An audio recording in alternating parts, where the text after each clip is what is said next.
one of the most practical things you can do for anxiety is to understand what anxiety is.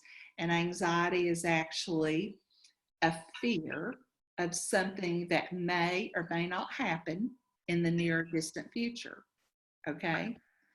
And so it can be something very small, it can be something astronomical. But first of all, you have to understand what anxiety is. And then you have to understand, how does it make me feel? What are the physical ways that I feel when I'm anxious?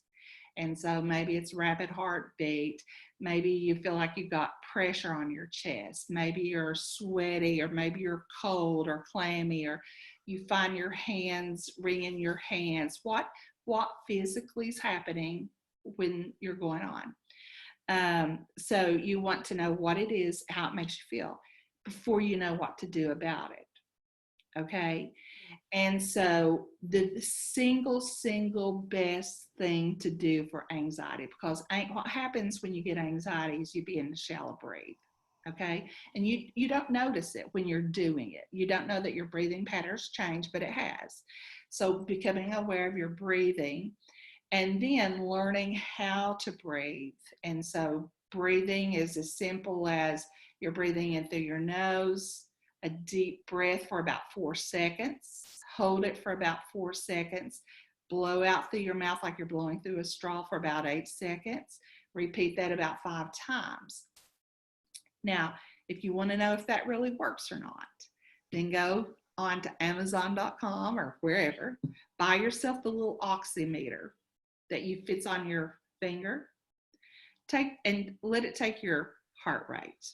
Okay. And I have lots of clients who have purchased oximeters because when they feel anxious, it's like, okay, let me check. And they see what their heart rate is.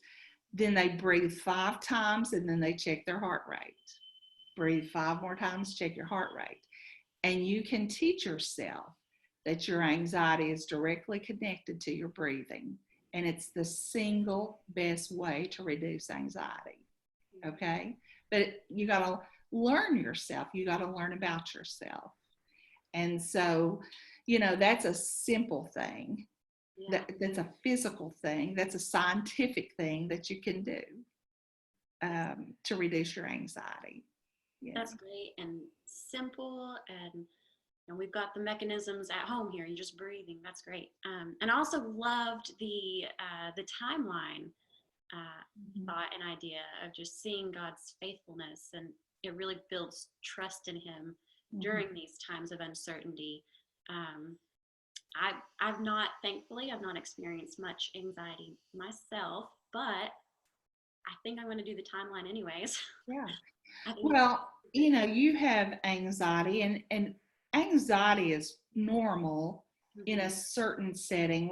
Our sympathetic nervous system will kick in even when you're getting ready to do public speaking, and it should kick in a little bit because it's going to help you to be a little more prepared.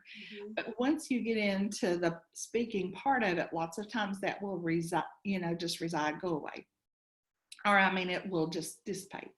So there's normal anxiety. If you walked across the sidewalk in the evening, a black hose is across, you might immediately go, because it reminds you of a snake, but immediately your knowledge kicks in and you think, oh, that's the water hose. Well, your parasympathetic nervous system is the one that says, okay, calm down. And that works good for a lot of people. If people have been through a lot of trauma, it may not work as good. Now, when anxiety becomes a problem is when you're not thinking about what anxiety is, and you're not thinking about your physical symptoms fast enough, and all of a sudden it's just built up and it becomes almost like panic. And when you get to a place of panic, sometimes you get yourself so there that it's very hard to even stop yourself long enough to start breathing the right way. But you can learn to do it. Anxiety has never killed anyone. It's been you wish you were dead sometimes, panic, but it's never killed anyone. Anxiety is not going to kill you, really. So just learning, for anxiety, you've got to learn how to stop your thought process. And the greatest way to do that is to distract yourself from what you're currently thinking. And there's all kinds of easy ways to do that. Yeah. Uh, so, and gladly I'd help anybody who's struggling with anxiety to teach them tools on how you could just calm yourself down.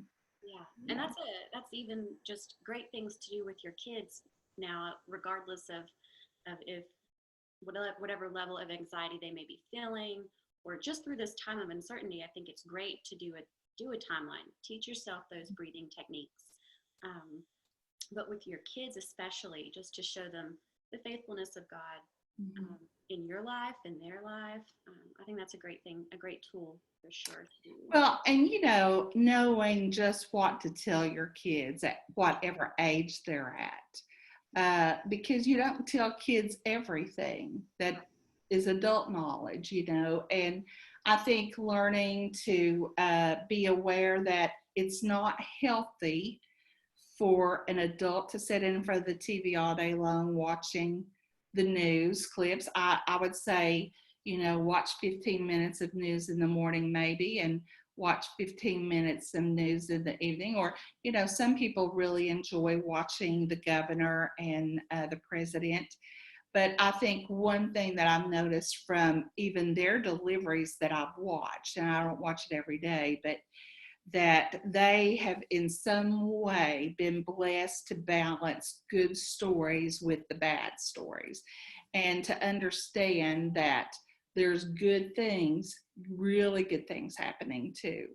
And to be able to, with your children, and talking about this break that we're having from the whole world, it's a good thing. This break is a good thing to spend time with parents.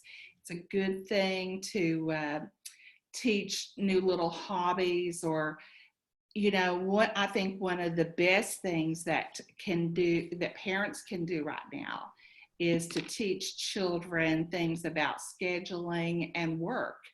Give them little tasks to do that you do every day. Mm-hmm. And there's lots of things we've let slip Oh yes. through the net, Mm-hmm. and but spending time instead of letting technology babysit your kids Yeah. is a great thing to be doing right now. Yeah. Yeah, I've just taught the girls how to make their beds. So yeah, yeah, that's been wonderful for me. yeah. But Well, and kids love learning new things. yeah. They love new responsibilities. Um, so I really feel like the healthier the parent, the healthier the child, Mm-hmm. you know. And as bad and as devastating as this has been to so many people who have lost so many people, Mm-hmm. there have been many good things, wonderful things that have come out of this. And I just think it speaks to the heart of humanity and the morality of people that's been deep seated for a long time, to be able to pull things up and to care for others. Yeah.